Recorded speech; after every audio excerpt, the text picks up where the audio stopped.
मित्रों, पितृपक्ष शुरू हो चुका है और पितृ जो हमारे नाराज होते हैं, सिर्फ इन्हीं पितरों की नाराज़गी के कारण ही हमारे बहुत से कार्य अटके रह जाते हैं। रोज़गार धंधे में बरकत नहीं होती, घर में कलह का वातावरण बना रहता है, घर में हमेशा कोई न कोई बीमार पड़ा रहता है। यह सब समस्याएँ जो हमारे जीवन में आती है, सिर्फ हमारे ऊपर पितृदोष के कारण ही आती है, क्योंकि हमारे बड़े बुजुर्ग जो हमें इस जीवन में लेकर आए, हमें इस धरती पर लाए, हम और इन पितृपक्ष के दिनों में हमारे पितर भी हमसे कुछ आशा रखते हैं कि हमारे बच्चे हमारे लिए कुछ करेंगे, हमारी निमित्त कुछ करेंगे।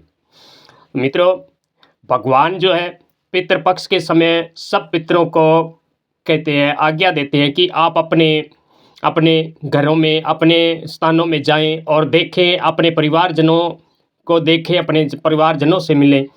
और बहुत से जो पितर जिनके पूर्वज जो साधु संत हुआ करते थे या धार्मिक हुआ करते थे, वे पितृपक्ष के समय घरों में साधु के रूप में, किसी गरीब असहाय के रूप में उन घरों में आते हैं।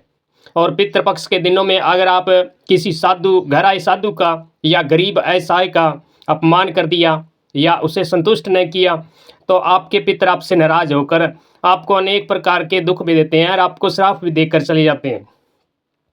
इसलिए आप कभी भी भूलकर भी इन पितृपक्ष के दिनों में अपने घर आए कभी भी न तो कुत्ते को डंडा मारें और न ही कौवे को भगाएं, न गौ माता अगर द्वार पे घर पे आए तो उसे न भगाएं। गरीब कोई ऐसा घर में आ जाए, खाना मांगे तो उसे खाना खिलाएं, प्रेम पूर्वक उसका व्यवहार करें, उसे विदा करें। अगर कोई साधु सन्यासी घर में आ जाए तो उसे इज्जत दे, अच्छी तरह भोजन कराएं। और पितृदोष होने से घर में स्थान वृद्धि नहीं होती है और घर में आप कोई फलदार वृक्ष लगाते हैं तो वह भी फलते फूलते नहीं है, जल जाते हैं या ख़त्म हो जाते हैं, मर जाते हैं। इसलिए पितृपक्ष में आप विशेष ध्यान रखना चाहिए कि किसी भी कारण अपने पितर जो हैं वह नाराज़ नहीं होने चाहिए। इन पितृपक्ष के 16 दिनों में आपको हमेशा एक रोटी में थोड़ा सा गुड़ और थोड़ा सा घी मिलाकर गौ माता को खिलाना चाहिए, एक रोटी कुत्ते को खिलाना चाहिए अपने पितरों के निमित्त बोलकर। और कुछ रोटी आपको घी का चुपड़ कर, जिस प्रकार आपके परिवार के सदस्य पहले जो आपके पूर्वज थे जिस प्रकार का भोजन ग्रहण करते थे, ठीक उसी प्रकार का भोजन आप गौ, कुत्ते और कौओं को खिलाना चाहिए, जिससे आपके पितर संतुष्ट होते हैं और पितृपक्ष के समाप्ति पर जाते समय आपको ढेर सारा आशीर्वाद दे के जाते हैं, जिससे आपका घर धन धान्य से भरा फूला रहता है, घर में हमेशा बरकत बनी रहती है और घर में अन्न धन और रोजगार धंधे के नए नए मार्ग स्वयं ही खुलने लग जाते हैं। मित्रों, पितृपक्ष के दिनों में हमेशा घर में सात्विक भोजन करना चाहिए और सात्विक भोजन ही बनाना चाहिए। और घर में मसूर दाल, चना दाल, बैंगन, इनकी सब्जियां पितृपक्ष के दिनों में नहीं बनानी चाहिए। और लहसुन, प्याज और मीट, मच्छी, मदिरा का विशेष आपको परहेज करना चाहिए। पितृपक्ष में इन चीज़ों को नहीं बनाना चाहिए। और अपने जो कुल देवता है, कुल देवी की है, उनकी पूजा आपको पितृपक्ष में छोड़नी नहीं चाहिए, उनकी रेगुलर पूजा करनी चाहिए, उनकी भक्ति आराधना करते रहना चाहिए। और पितृपक्ष में आप नई साधना शुरू नहीं कर सकते। जैसे आपने कोई किसी देवता की साधना करनी हो तो आप नई शुरू से साधना नहीं कर सकते। जो आपने पीछे साधना कर रहे हैं, जो आपने साधना का संकल्प ले रखा है, जो व्रत का संकल्प ले रखा है, पूजा पाठ भक्ति का संकल्प ले रखा है, उसे आप जारी रख सकते हैं।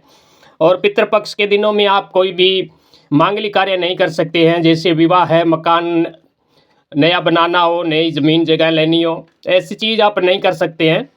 और बहुत से धार्मिक ग्रंथों में तो भी यही लिखा है कि पितृपक्ष के दिनों में कोई भी बर्तन है, कपड़ा है आदि नहीं खरीदना चाहिए। और मेरे माने तो पितृपक्ष के दिनों में कपड़े जो आप खरीदेंगे तो अन्य दिनों के अपेक्षा वह कपड़े ज़्यादा चलते हैं, यहाँ अनुभव किया। अगर आपका कोई पूर्वज किसी कारण से अकाल मृत्यु को प्राप्त हुआ है, चाहे कोई एक्सीडेंट हो या अन्य किसी कारण से, और उसकी मुक्ति नहीं हुई हो, तो उनका आप गया जी जाकर श्राद्ध कराना चाहिए, जिससे उनकी मुक्ति हो और वह पुण्य जन्म लेने में उनका रास्ता जो है खुल जाए। और पितृपक्ष के दिनों में शाम को सरसों का तेल का एक दीपक जलाना चाहिए, उसे दक्षिण के मुख की तरफ करके रखना चाहिए, जिससे आपके जीवन में हमेशा उजाला बना रहे और पितरों का आशीर्वाद हमेशा बना रहे। मित्रों, पितृपक्ष का यह सुनहरा अवसर होता है जो भी पितृदोष से ग्रसित होता है उनके लिए। अगर इन पितृपक्ष के 16 दिनों में अगर पितरों को प्रसन्न कर लेता है तो उनके कार्य में, जो उनके जीवन में जो भी दुख आ रहे हैं, उनके कार्य में जो भी रुकावटें आ रही हैं, वह सब दूर कर देते हैं। पितृदोष के कारण ही हमारे कार्यों में रुकावटें, हमारे रोजगार धंधे या बच्चों का सरकारी नौकरी या प्राइवेट नौकरी में न लगना, रोग आ जाना, घर में परिवार में वृद्धि न होना, संतान उत्पत्ति न होना आदि, यही जो समस्या आ रही है, यह सब की सब ये पितृदोष के कारण ही ज़्यादातर होती है। और पितृपक्ष के दिनों में भगवान सूर्य को जल जरूर अर्पण करना चाहिए और पितरों को तर्पण भी जरूर करना चाहिए। तर्पण के लिए आपको चावल और कुछ मीठा शक्कर वगैरह लेकर आप तर्पण कर सकते हैं, जिससे पितरों की आत्मा को शांति मिलती है और वह अपने परिवार के सदस्यों को, अपने प्रियजनों को आशीर्वाद देते हैं। पितृपक्ष के दिनों में आप कोई बड़ा अनुष्ठान नहीं करना चाहते या नहीं कर सकते, आपके पास धन की प्रॉब्लम है या अन्य कारण से आप सक्षम नहीं है, तो आप हमेशा पितृपक्ष के जो 16 दिन होते हैं, आपको गाय को, कुत्ते को और कौवे को रोटी जरूर खिलाना चाहिए, जिससे पूरे बड़े से बड़े अनुष्ठान जितना फल मिल जाता है। अगर आप अपने गौओं को, कुत्ते को और कौवे को और चींटियों को अगर आप आटा खिलाएंगे अपने पितरों के निमित्त, तो आप जो बड़े अनुष्ठान करते हैं उनके समकक्ष ही आपको पुण्य प्राप्त होता है।